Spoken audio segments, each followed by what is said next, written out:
Olá, pessoal, paz seja convosco. Estamos em mais um episódio do nosso podcast oficial da Igreja do Evangelho Quadrangular. Seja muito bem-vindo a mais uma temporada. Que alegria ter você conosco. Uma nova temporada, né, gente, que já começou com tudo, com temas assim muito interessantes para edificação espiritual, para o nosso aperfeiçoamento ministerial, para o nosso dia a dia, para o nosso cotidiano. Que bom ter uma igreja que nos supre com tudo aquilo que nós precisamos para a nossa jornada cristã e para a nossa vida aqui nessa terra. Então seja muito bem-vindo, fique com a gente. Você que está aqui agora, já ativa o sininho, não deixe de se inscrever nesse canal e compartilhe o link de hoje com seus colegas, com seus amigos, porque vai falar muito ao coração. Na verdade, vai trazer muitos insights, vai assim, ó, abrir a sua cabeça, porque o tema hoje está sensacional. E aproveite também para nos acompanhar nas nossas redes oficiais do podcast Paz seja convosco. Você pode nos seguir no Insta, você pode nos seguir no TikTok para ficar por dentro dos bastidores, dos melhores cortes, para você rever aquele conteúdo, aquela palavra que tanto falou ao seu coração. Aproveite e deixa aí nos comentários aquele tema que você quer ver por aqui, aquele convidado que você quer ter aqui com a gente. Já deixa aí nos comentários, interaja conosco. Se você tiver alguma pergunta também, você pode deixar aí que a equipe vai ter o prazer de responder. Faça isso agora mesmo. Já deixe também de onde você está falando, de onde você está nos vendo, na verdade, né? De qual cidade, de qual estado, qual é a sua região. Já deixa aí nos comentários que a gente quer interagir, conversar com você, te conhecer um pouquinho, tá? Bom, sem mais delongas, vamos falar do nosso tema hoje. Nós viemos aí do Setembro Amarelo, tivemos esse episódio, já tivemos temas sensacionais nos episódios anteriores, mas hoje nós vamos falar sobre a ciência e fé. Será que são caminhos opostos ou são aliados? E para falar conosco, nós temos aqui, eu particularmente fiquei muito feliz de reencontrar, porque é um amigo que a gente já esteve junto em outras missões por aí, já demos bastante risada e bastante gargalhada nas missões do nosso Brasil, e eu tenho a alegria de ter aqui conosco Bruno de Oliveira, que é neurocientista, é da Igreja do Evangelho Quadrangular, filho do pastor Paulo Guilherme, lá do Maranhão, nosso presidente daquele estado tão gostoso. Pastor Bruno, que é pastor, tá, gente? Pastor Bruno, seja bem-vindo ao nosso podcast, que alegria tê-lo aqui conosco. Ai, Débora, alegria toda minha gente, vocês não têm noção de como eu tô feliz de poder estar aqui, rever pessoas assim que fizeram parte de um momento tão marcante na vida da gente, né? Compartilhamos fé, compartilhamos crescimento, momentos, abençoamos pessoas, fomos abençoados demais. E hoje é tão bom estar aqui para compartilhar um pouco de conhecimento dentro daquilo que a gente entende que fortalece a nossa fé, não enfraquece a nossa fé. Que é falar de fé e ciência, entender que cada vez mais a ciência trabalha para fortalecer a fé, para estimular a fé e não para anular a fé, né? A ciência, dentro desse contexto, acaba entrando em cena para comprovar o que muitas coisas duvidam, que muita gente cética não acredita. Só que a verdade é que com cada vez mais estudos e cada vez mais comprovações, esse contexto tem sido desmistificado, né? Eu sou formado pela Faculdade de Ciências Médicas da Santa Casa de São Paulo, como especialista em neurociência, e ali aprendi, cresci e acredito que tenho condições de compartilhar algumas coisas. Eu tive aprendendo, tem muita coisa para aprender ainda hoje, né? Sim. Mas compartilhar coisas que podem realmente colaborar para a gente, eu diria, enquanto cristãos. sabe? Enquanto cristãos. Porque quando a gente entende isso sob uma ótica cristã, não é que a vida fica mais fácil, é que os desafios ficam mais claros de serem vencidos e superados. Ótimo, muito bom. Clareza, né, na Clareza. jornada. Que bacana. Porque quando todos, na verdade, muitos cristãos, ao ouvirem nós falando, a gente falando aqui de ciência, vão torcer o nariz e achar que não tem nada a ver com a fé. Mas você já introduziu e disse que tem tudo a ver com a fé. Tem como você falar um pouquinho como que a neurociência, ela embasa a fé, ela comprova os benefícios da fé na vida de uma pessoa? Tá, eu vou te falar com uma história, uma das mais básicas que eu posso contar, mas que pode desmistificar muito disso. A neurociência não é uma área de estudo tão antiga, né? Ela é, de certa forma, recente e ela tem como objetivo estudar essa interação entre cérebro, emoções e comportamento. E quando você estuda emoções, você acaba vendo, assim, a nossa... Eu chamo de assim, unidade funcional do ser humano, porque a gente se move pelas nossas emoções, mas entrar em cena e colocar essas emoções sob jurisdição, ensinando que elas não mandam na gente, mas que nós temos condição de gerenciá-las, faz muita diferença. Mas, por exemplo, um dos neurocientistas mais respeitados e conhecidos se chama Damásio. Ele é português, é radicado nos Estados Unidos, um grande profissional. Além de neurocientista, ele é neurologista também. E um dos casos de atendimento dos pacientes dele, um dos pacientes teve um acidente cerebral que precisou de uma intervenção cirúrgica urgente, às pressas. Damásio foi com a sua equipe, realizou a intervenção cirúrgica. E essa intervenção cirúrgica foi um sucesso. Só que manipular em áreas cerebrais é uma coisa muito complicada, porque o cérebro é cheio de áreas muito específicas e qualquer manipulação, a mínima que seja, pode gerar resultados que você não tem ideia do que estão gerando, né? À medida que esse paciente foi se recuperando, já que a cirurgia foi um sucesso, de fato ele... Aparentemente não havia nenhum tipo de problema motor ou problema de raciocínio, etc. Mas percebeu-se que ele perdeu completamente a capacidade de sentir. Ele não conseguia mais lidar ou não tinha mais emoções. Era uma pessoa totalmente sem emoção. E eu nem imagino o que é viver assim. Mas por exemplo... Se você chegasse para ele e falasse, olha, sua mãe está muito doente e morreu. Ah, tá ok. É mentira, ela tá ótima. Ah, tá ok. Olha, você ganhou na Mega da Virada. Tá ok. Olha, você acabou de perder a Mega da Virada. Tudo bem, tudo ok. Ele não externava e não expressava emoção nenhuma. E todo mundo ficou apavorado com o resultado da intervenção cirúrgica.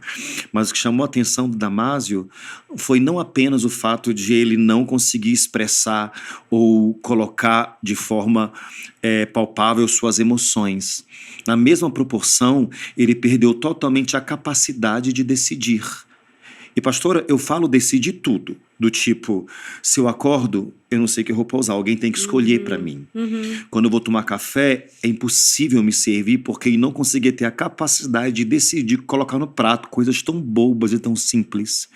Ele perdeu completamente a habilidade de decidir não apenas coisas complexas, mas como coisas simples também. Isso levou Damásio a uma conclusão que para muita gente é inesperada. Damásio concluiu que não é capaz de sentir, não é capaz de decidir. Uau!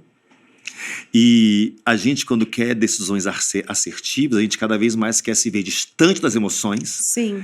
apegada ao racional para decidir melhor. No entanto, comprovadamente, percebeu-se que as emoções têm um papel fundamental no quesito decisão, porque não é capaz de sentir, não é capaz de decidir. Isso me remete à Bíblia, quando fala, e a paz de Deus seja o árbitro, seja o juiz dos vossos corações. Se a paz de Deus é o juiz, juízes fazem o quê? Decidem. Dão veredito. Dão veredito. Só que a paz eu toco, eu olho, eu sinto. A paz eu sinto. Sentir a paz guia as minhas escolhas, guia as minhas decisões. Então, nesse contexto, eu já calo de cara, né? Muita coisa e, de repente, muita bandeira que possa se levantar dizendo que é racionalidade que tem um papel mais importante ou mais eficaz, quando na verdade sentir a paz nos dá confirmação de decisões melhores, de decisões mais assertivas. A gente que entende de Deus, a gente que entende Bíblia, você que entende Bíblia, você que não entende Bíblia, comece a se aplicar, a usar a palavra de Deus, a usar a Escritura Sagrada, não apenas como um amuleto, mas como um manual de instrução mesmo, porque lá tem tudo que você precisa, inclusive esclarecimentos científicos para você conseguir direcionar a tua vida da melhor forma.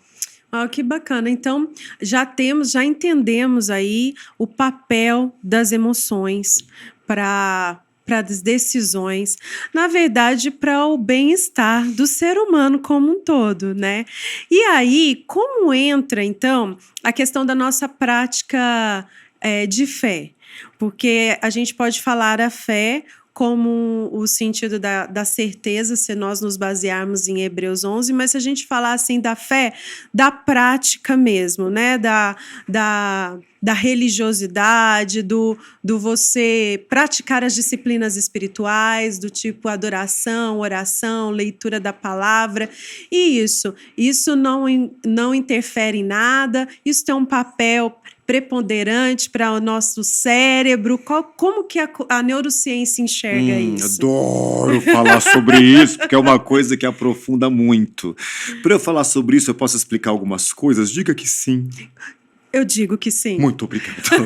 Vamos lá, a gente tem que entender que, antes de tudo, o ser humano é composto de 3 vias básicas. Nós somos corpo, alma e espírito, né? Quando eu falo corpo, eu falo literalmente dessa caixinha que nós temos, que abriga uma série de órgãos, sistemas, veias, capilares, sangue, fluidos, etc. Essa caixinha que é o corpo, ela tão somente abriga o espírito e a alma. A função dela é essa. Tanto que quando a pessoa se vai, isso aqui vira pó. Aí, juntamente com o corpo, que é essa caixinha que abriga os outros 2 componentes, nós temos a alma. E a alma é o quê? A alma é o centro das nossas emoções. Tudo que você possa imaginar de emoção se localiza na alma. A minha raiva, a minha euforia, a minha alegria, a minha tristeza, a minha depressão, a minha preocupação, tudo que envolve essas emoções de um modo geral, só localizam-se na alma. Só colocando aqui um parêntese, diferença entre emoção e sentimento, você sabe? Sim. Mas você vai explicar, tá? Sim, eu sei, né? Mas sim, vamos deixar o especialista. Só para a gente entender claramente, você que está em casa, eu olho para cá, né? Isso, sua câmera, isso. É para que você entenda bem em casa. A emoção, a gente fala que a emoção é visceral. Emoção é o que o teu corpo sente. Emoção é o coração palpitando, emoção é a mão com sudorese, emoção é a dor de barriga que dá diante de alguma informação, emoção é o olho que começa a tremer por causa do estresse. Quando você nomeia essas sensações que o teu corpo tem, você então coloca o nome de um sentimento. Ah, nossa, eu tô com uma palpitação tão grande no meu coração que tá me tirando o ar. Isso não é ansiedade? Eu identifiquei a emoção e nomenclaturei como ansiedade, né? Porque é aquela sensação visceral, né? Tem um nome que torna-se muito mais fácil você identificar, falar sobre, até para um diagnóstico qualquer que seja ele, né? Então tá, entendemos isso? Voltamos. A alma é o centro de todas essas emoções, tá? É o que a gente sente, é quando você acorda, o dia não tá bem, eu quero ficar só, me deixe, não fale comigo, eu quero meu tempo, eu quero meu espaço. Né? Quando a gente acorda e é movido por essas emoções. E temos o espírito. O espírito é a nossa porção totalmente equilibrada.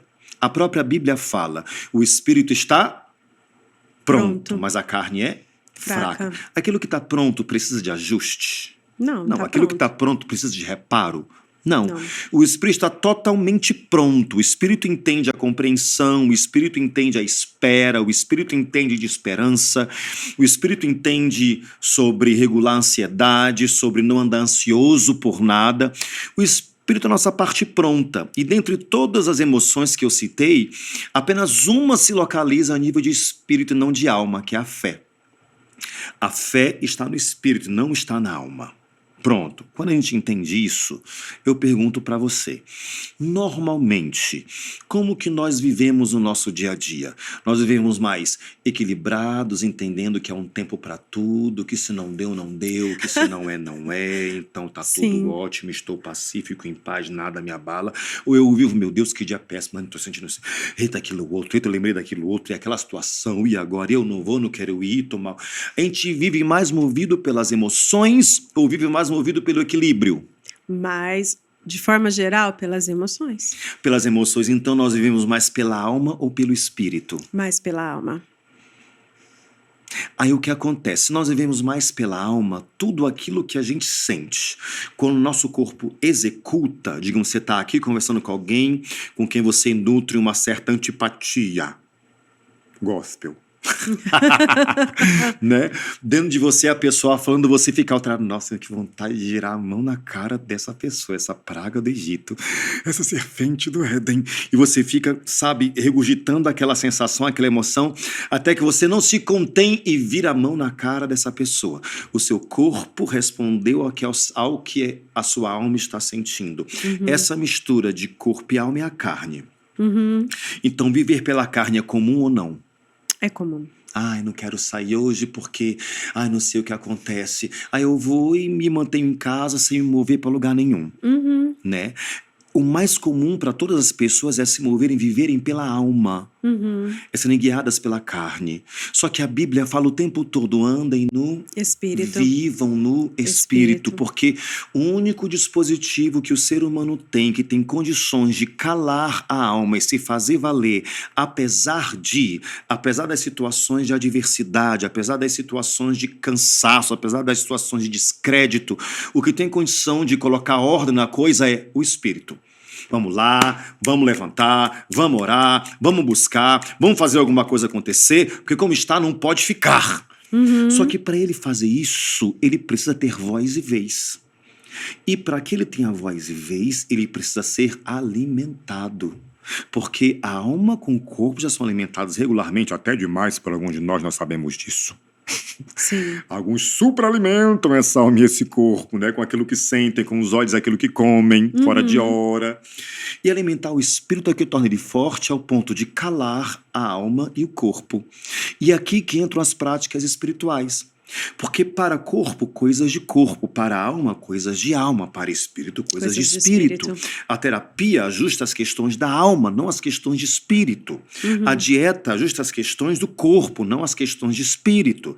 As questões de espírito são ajustadas com recursos espirituais, oração, leitura de palavra, devocionais, aquele momento de intimidade com Deus que precisa ser cultivado. Se você está cansado de viver sendo guiado, direcionado pelas suas emoções, porque está tudo muito cansativo, você é uma pessoa que está extremamente tomada pela ansiedade, pela aflição, pela preocupação, para e cale a sua alma, dando vez e voz ao seu espírito, alimentando. Tem um trecho bíblico que eu adoro, aquela DR do salmista com a alma dele. A Bíblia, como eu falo, a Bíblia, gente, é o maior manual de neurociência que existe.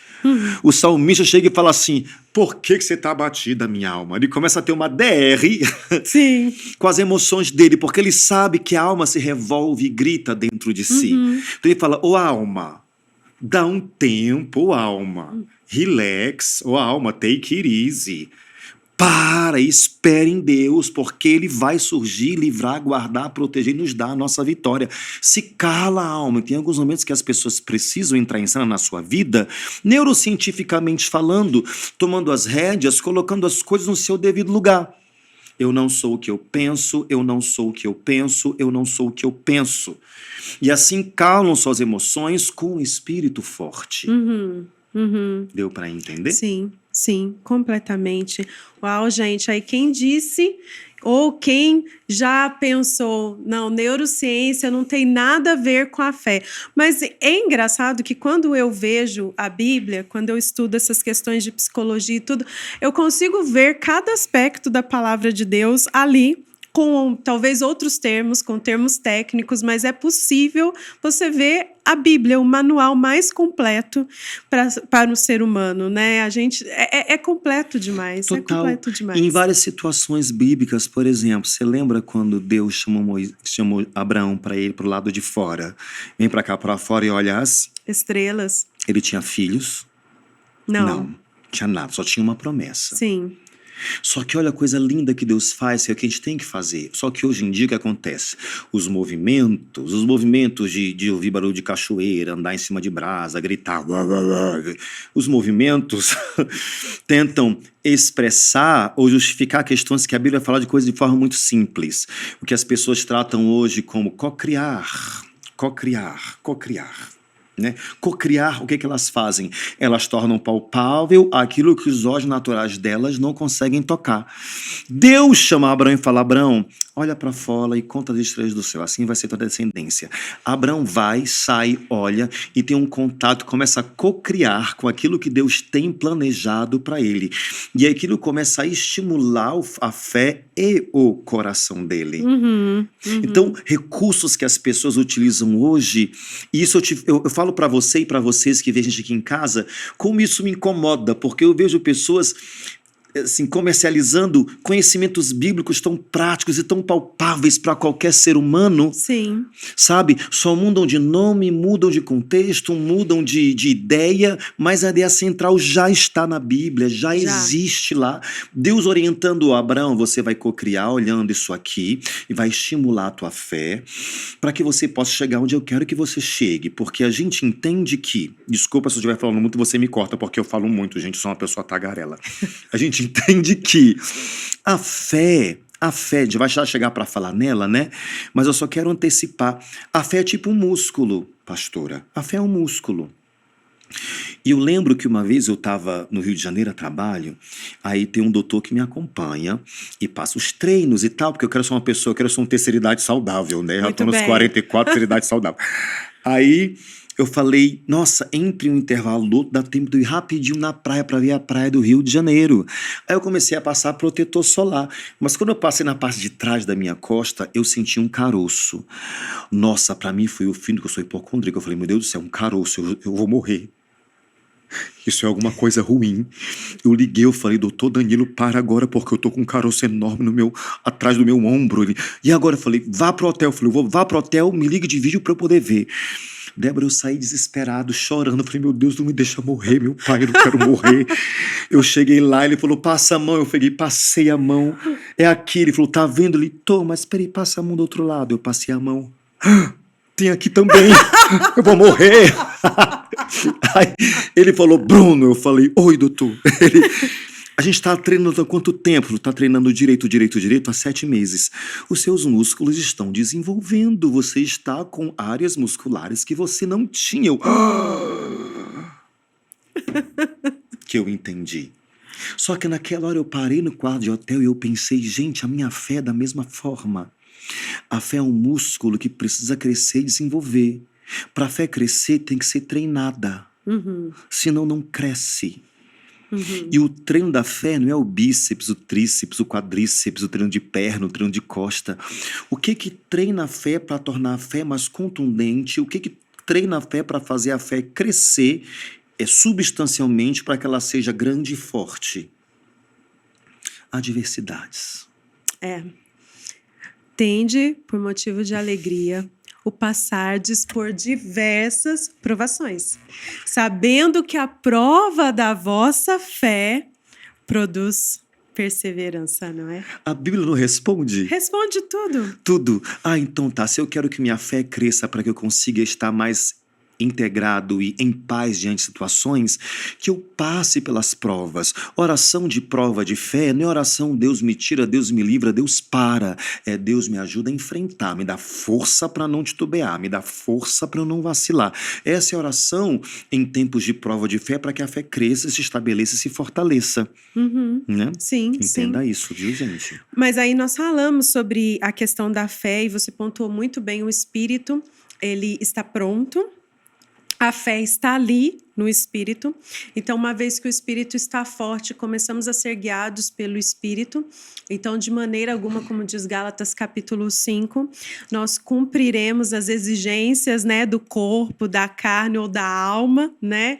Aí sim será possível não viver ansioso, né? Só dessa forma.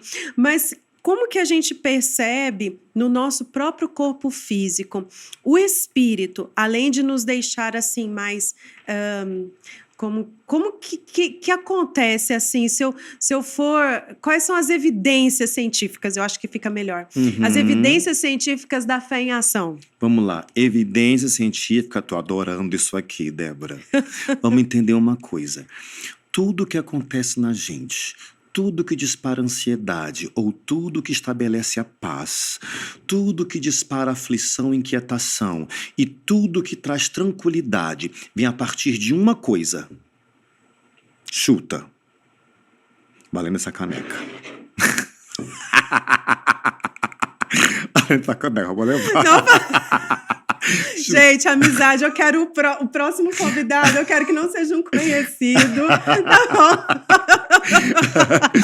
O que vai ser essa unidade que vai disparar em mim a minha ansiedade ou a minha calma, a minha tranquilidade ou o meu desespero? Essa unidade, a gente tem que ter um total entendimento, porque isso talvez seja uma das partes mais importantes desse podcast.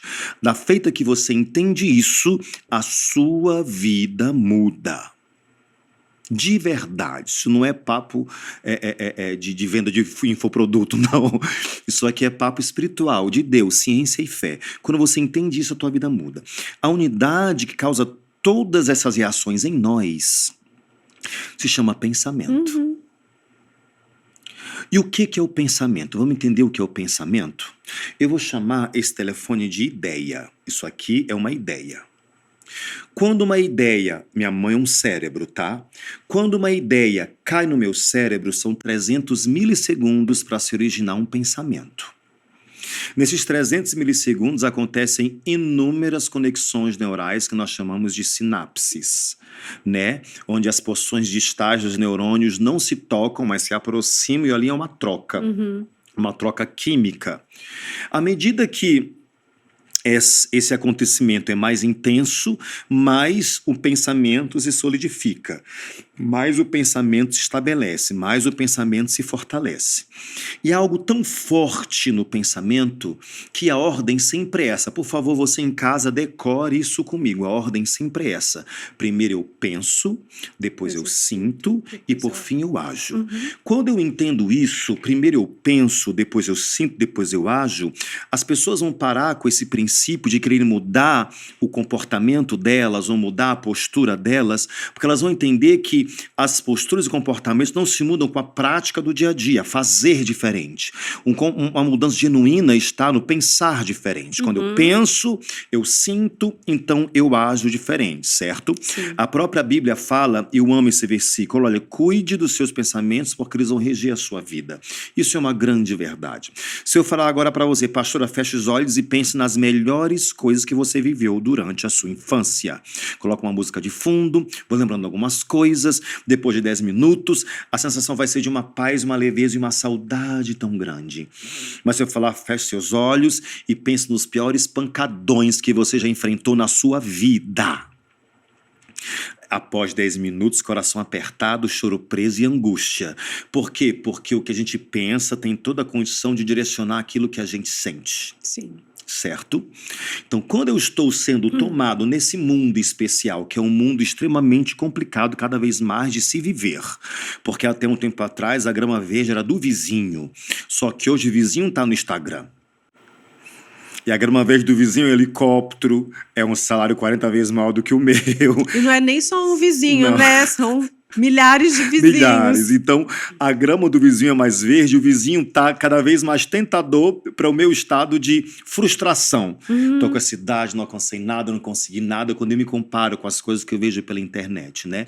Então, eu sou tomado de Pensamentos. Eu sou tomado de pensamentos. Esses pensamentos adoecem, esses pensamentos alteram o meu batimento cardíaco, esses pensamentos podem alterar o meu sistema imunológico, esses pensamentos podem afetar diretamente a assimilação de qualquer medicamento no meu organismo, esses pensamentos podem me conduzir a um estado de depressão, esses pensamentos podem literalmente arruinar a minha vida ou promover a minha vida.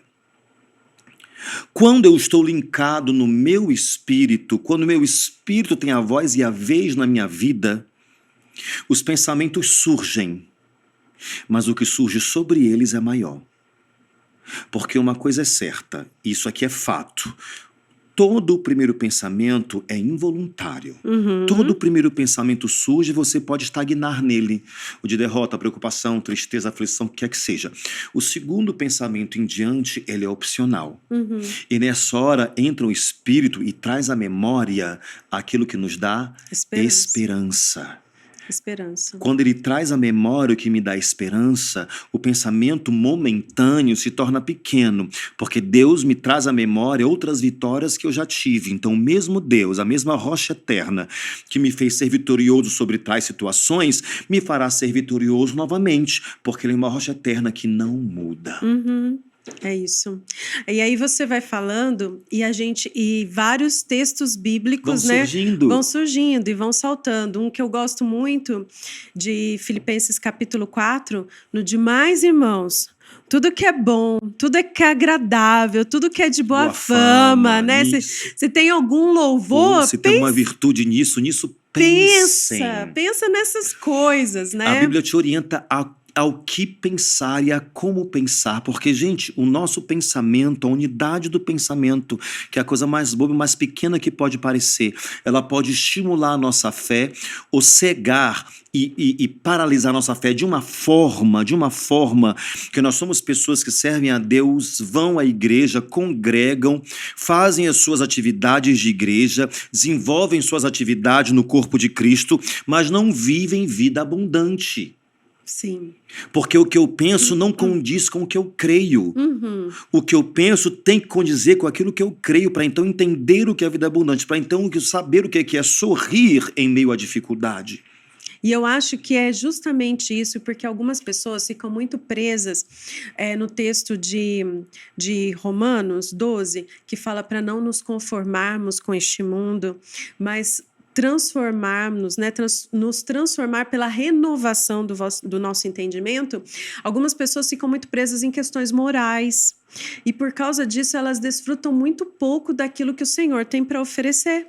Então, não nos conformar, mas transformar o nosso entendimento, a nossa mentalidade, o nosso sistema de crença, de valores, para então conseguirmos experimentar qual é a boa, agradável e perfeita vontade de Deus. Isso é bom ser frisado, porque não pense que a boa, perfeita e agradável vontade de Deus está linkada às suas 48 orações de madrugada por 48 dias, ou às suas subidas de monte. É maravilhoso, é bom orar, é bom buscar a Deus.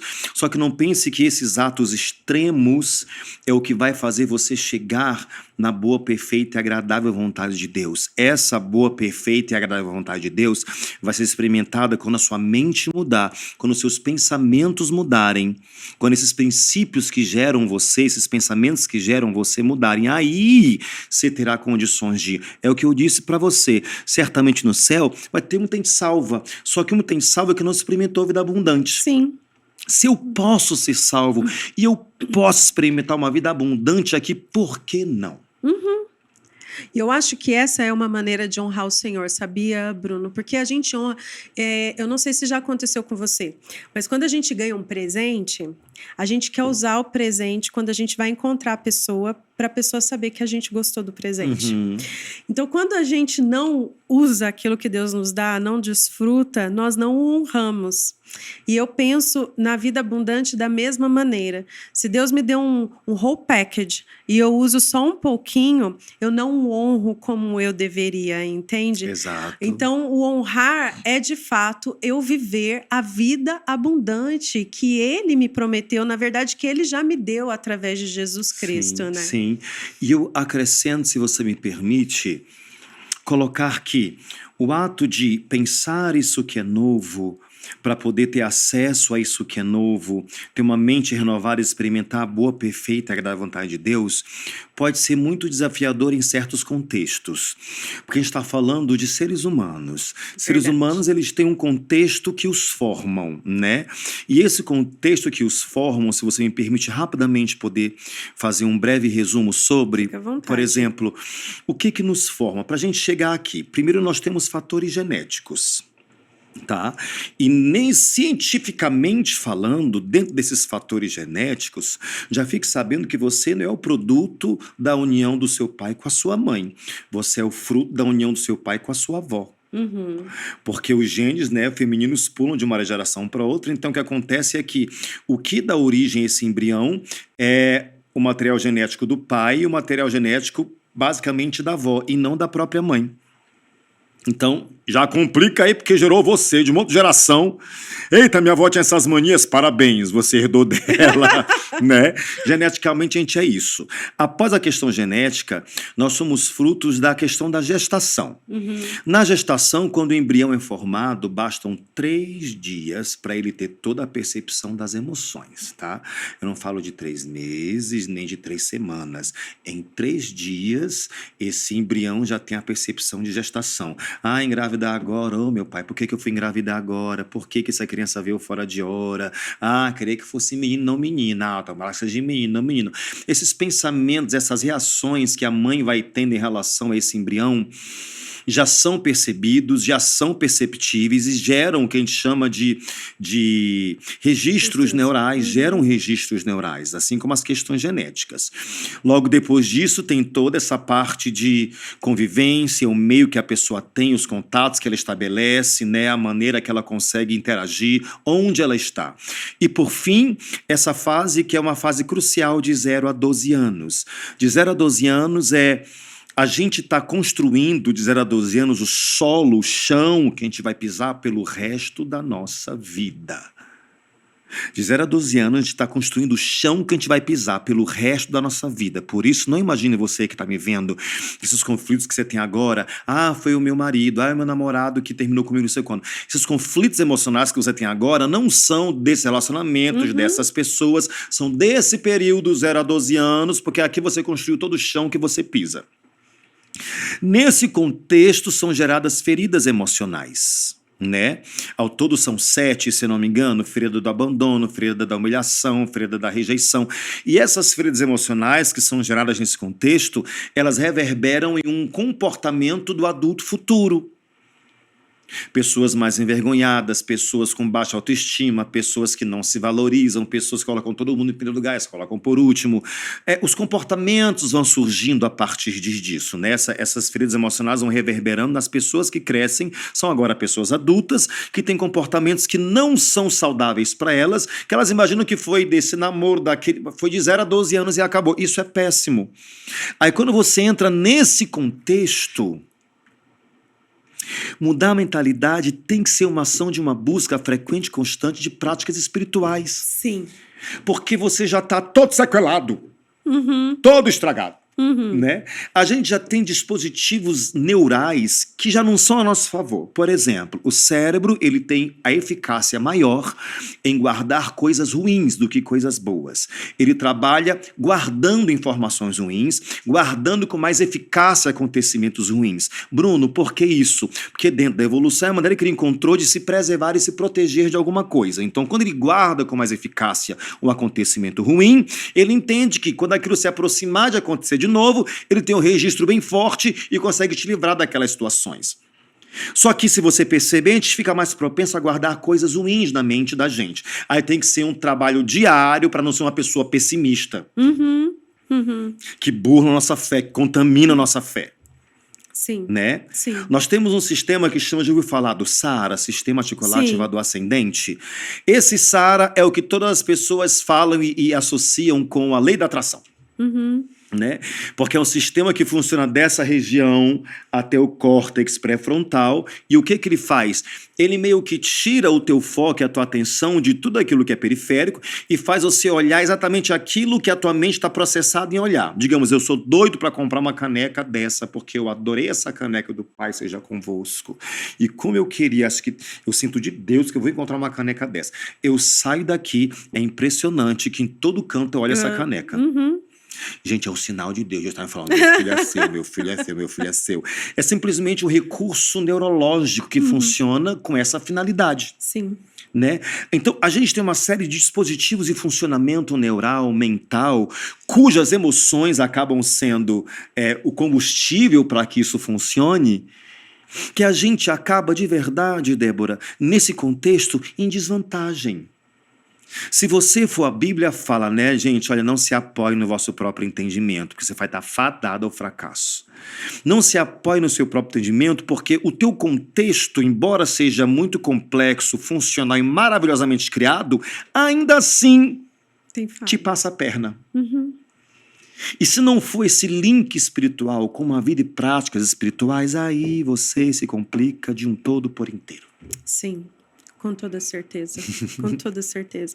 Eu gosto de pensar no texto de 1 Coríntios capítulo 2, que é um dos meus favoritos, que diz assim que nós costumamos usar muito como uma coisa sempre futura, porque uma tendência que a gente tem também é de não desfrutar o Senhor agora, né? É sempre no futuro, né? Então, que diz que nem olhos viram, nem ouvidos ouviram, nem jamais chegou ao coração do homem as coisas que Deus tem preparado. Mas aí fala, mas Deus nulas revelou pelo seu Espírito. E aí conclui dizendo assim, o capítulo 2, nós, porém, temos a mente de Cristo. Então, o Espírito, que é assim, a morada, o Espírito Santo, combinado com o nosso espírito, que tem esse ingrediente da fé, pode nos fazer andar de uma maneira abundante, de fato, porque Ele está em nós, nós temos a mente de Cristo, mais a fé. Então, quando esses dois combinam, aí sim a gente pode andar com segurança e confiança. Né? E se apropriar de coisas que a Bíblia fala. Cristo falou, deixe-vos a minha paz vos dou. Então eu não tenho que orar pedindo paz, porque eu já tenho. Eu tenho que orar pedindo, Deus me ajuda a acessar a paz que já está em mim. Pelo teu espírito. Isso é possível. A gente vai associando questões de ciência, questões de fé. Eu cada vez fico cada vez mais apaixonado quando eu vejo ciência e fé andando juntos, porque você vê o quão poderoso isso é. O quão poderoso é uma oração, gente. O quão poderoso é uma oração. Tem um estudo que é de 2024. 24? 24 não é tão antigo, não. De agora. Ano passado. Ele comprova a eficácia da oração de intercessão. Uau! A oração já é poderosa, né? Porque a oração, primeiro, que é aquele ato que você consegue se abrir para um melhor amigo seu, expondo todas as suas fraquezas, fragilidades, sem medo, sem julgamento, sabendo que ele pode te ajudar. Quando você para orar, você ativa zilhões de circuitarias da sua mente, né? Córtex pré-frontal, dorso lateral, começa a funcionar aquela região do foco, a região parietal, que é essa aqui mais de trás, ela entra em ação fazendo o quê, Bruno? Ela meio que diminui a consciência. Em que sentido? Te faz não prestar atenção em coisas que te dispersem, mas consegue elevar a tua atenção para o alto. Deus deixou tudo preparado para a gente orar. É só você usar esse mecanismo. Só você usar, né? Giro do cíngulo, área insular, ínsula direita, são áreas que fazem tudo corroborar para que eu tenha um momento de oração em conexão com Deus. Ponto. Quando foi pesquisar a questão da oração que é feita por pessoas, eles perceberam que no córtex pré-frontal medial, ele começa a ativar. O córtex pré-frontal medial é a área que nos conecta a pessoas. E outras duas regiões, que se não me engano é a ínsula anterior e o corte cingulado também, que são áreas que são de empatia e que fazem eu sentir a dor que a pessoa está sentindo, elas são totalmente ativadas em um momento de oração de intercessão. Aí tá, vamos colocar isso em pesquisa. Vamos, fez uma pesquisa com pacientes de uma UTI coronária. Esqueci o nome do doutor, que eu posso pesquisar para você depois. Deve estar por aqui em algum lugar, porque vale a pena até as pessoas conhecerem, as pessoas saberem. O que esse doutor fez? Esse doutor pegou pacientes dessa UTI coronária e distribuiu o nome para pessoas que pudessem orar por eles. Eles não sabiam que receberiam oração e as pessoas que oravam não sabiam por quem estavam orando. Foi um simples ato de oração de fé por alguém que eu não sei quem é, e quem estava lá recebendo não tinha ideia que estava recebendo. Resultado da pesquisa. Resultado foi avanço quanto à qualidade de saúde, não tiveram intervenções durante o tratamento, questão de problemas de veia, problemas de instrumentos que acabam saindo, sonda, etc. A imunidade aumentou, batimentos cardíacos regularizaram, pressão arterial não foi alterada, ou seja, todo o quadro clínico que favoreceu as pessoas saírem do estado de UTI aconteceu quando pessoas oraram por elas, elas não sabiam que estavam recebendo oração e o povo não sabia por quem estava orando. Tanto é que nos Estados Unidos hoje abriu-se um setor nos hospitais que é totalmente liberado essa prática de oração e práticas de fé, práticas religiosas entre os doentes, porque comprovaram a eficácia e a melhora que todos apresentaram dentro desse contexto. Uau! Uau. Então, assim, você falar que fé é inexistente, fé é nula, é impossível. Impossível. Porque ela calada por si só dá resultados. Uau, glória a Deus, calada por si só dá resultados. Uau, como é lindo, né? E eu vejo a neurociência também trouxe, apesar que eu acredito que tenha sido antes disso, demonstrando que a fé realmente ela pode transformar e mudar, nos ajudar a mudar o pensamento, porque a neuroplasticidade demonstra isso, que é possível, não? A gente ter outras formas de pensar e outras formas de ver as coisas. A neuroplasticidade, ela demonstra isso, certo, Bruno? Para que você tenha ideia, até para deixar clara a questão de oração, neuroplasticidade é um recurso cerebral que é mega ativado durante a oração. Existe quem chama de fator BDNF, já ouviu falar? Já. Ele precisa ser alto, porque ele é como se fosse assim é como se fosse um adubo cerebral, sabe? O BDNF. Ele atua na multiplicação de neurônios, na produção de neurônios, ele recupera neurônios lesados. E quanto menos BDNF foi identificado no cérebro, mais a pessoa tem propensão à atrofia cerebral. E a atrofia cerebral vai gerar uma série de outras limitações motoras, cognitivas, etc. Quanto maior a concentração de BDNF, mais o cérebro consegue ativar a sua neuroplasticidade, que é o quê? Que é a capacidade de se adaptar a diferentes situações. E foi comprovado que nada no mundo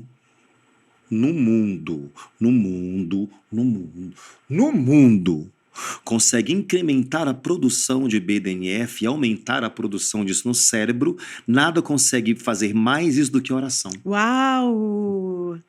Uau, que coisa! Nossa, que lindo! Nada, cientificamente está comprovado. E quando você pensa isso, você começa a entender, nossa, por que eu vou orar por missões? Por que missionários oram? Eles saem de uma realidade, eles vão para outra realidade. Ter que se adaptar a uma cultura, a um povo, a uma comida, a um movimento, a uma dinâmica. O que precisa para poder acontecer toda essa adaptação de forma mais hábil e menos custosa? Neuroplasticidade. Então o que eu faço? Eu oro ainda mais, porque se esse fator é incrementado e potencializado pela oração, por isso eu digo, ore pelos missionários. Eles já estão orando, mas oremos nós daqui também, para que eles consigam executar todo esse movimento dentro do cérebro de adaptação com mais eficácia e mais rapidez, e assim a obra de Deus consiga andar a passos largos. Que coisa mais linda, né? Que lindo. Então, gente, na verdade, nós trouxemos aqui um pouco, nem dá para trazer tanto. Quem sabe depois a gente não faz uma parte 2, né, desse bate-papo, Bruno, Isso. trazendo outras coisas. Mudar o comportamento da gente, ó, tem que mudar, vocês têm que melhorar o comportamento de vocês em algumas coisas, e especialmente, ó, gente estressada, vão mudar. Aí pronto, já vamos falar sobre isso então no próximo, porque aqui em São Paulo a gente nem tem coisas que nos ajudem a estressar. Nada, assim, o olho piscando, nada, nós somos super calmos, super equilibrados. A gente tem que fazer isso, você vir aqui outra vez para a gente falar sobre esse assunto, sobre o estresse, também falar da neurociência. Em relação à ansiedade, você falou um pouco, mas a questão da depressão, né? Perfeito.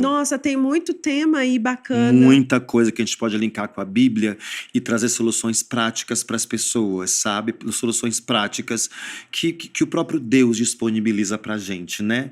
Conhecimento, sim, quando a gente tem sabe usar, nos leva a lugares bem mais altos.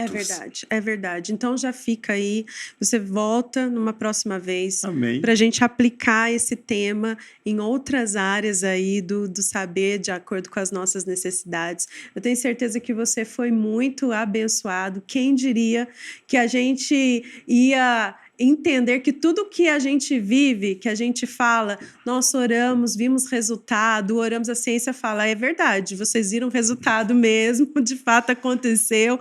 Olha, eu estou buscando o Senhor e eu percebo que eu estou mudando a minha forma de pensar. É verdade, gente, olha, já falou, a ciência está falando que é verdade. Então, continue, desenvolva essas práticas, as disciplinas espirituais. Bruno, você quer deixar um recado final aí para quem nos acompanhou até agora? Quero deixar 2 recados para poder ainda otimizar essa questão de um pensamento mais saudável, de uma vida mais saudável, tá? Uma pesquisa espetacular, ela pegou uma amostra enorme de pessoas de várias idades para entender qual seria o impacto da leitura bíblica na vida dessas pessoas. E foi feito por não sei se foi 6 ou 9 anos essa pesquisa, tá? E o que eles entenderam foi que a leitura bíblica básica, simples, aquela que se faz num dia de culto, que você pega e lê, que o pastor ou que o presbítero te orientou a ler, não causa tanto impacto.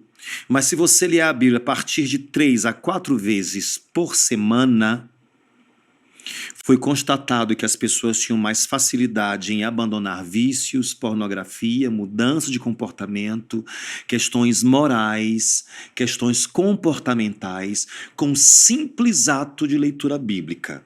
Não deu nenhuma técnica de ler, não deu por onde ler ou por onde começar. O simples ato de ler a Bíblia, o resultado foi com pelo menos 4 vezes na semana.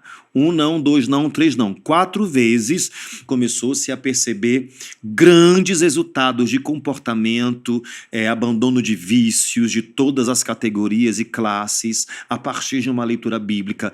Eu creio nisso, porque a palavra de Deus liberta. Sim. Né? Quero agradecer vocês, muito obrigado, gente, muito obrigado, toda a minha comunidade quadrangular, né? Deixo minha rede social, eu posso deixar minha rede social para que vocês possam seguir lá. A gente faz de tudo um pouco. Eu comecei a crescer na rede social fazendo as pessoas sorrirem e agora eu trago sempre um pouco sobre neurociência e fé, sobre situações, percepção de situações, reação a situações. Me siga lá, @BoliShark, BOLISHARK. Será um prazer conversar com vocês. Isso, não deixa de seguir, gente. Você vai gostar muito do conteúdo do Bruno, viu? Vai ser muito edificante e também vai tirar boas risadas para ajudar o seu humor, entendeu? E o seu melhorar dia. O estresse. Melhorar o estresse. Bruno, muito obrigado. Eu que agradeço. Tá? Espero que a gente se encontre outra vez aqui nessa bancada, que você compartilhe mesmo. Vai ser muito bacana. Vai ser bom. Vai ter esse tema aí relacionado com outras áreas. Vai ser muito Amém. legal, Muito viu? obrigado. E você que esteve conosco até agora, Deus abençoe a sua vida. Não deixe de compartilhar esse conteúdo com outras pessoas, que eu tenho certeza que vai ser edificante e, quem sabe, vai tirar algumas dúvidas, trazer uma nova perspectiva acerca da vida cristã, acerca do andar no Espírito, né? Foi sobre isso que nós falamos hoje. Então, não perca o próximo episódio. Estaremos mais uma vez aqui com outro convidado, com outro tema sensacional. Obrigada, gente. Paz seja convosco. Paz seja convosco.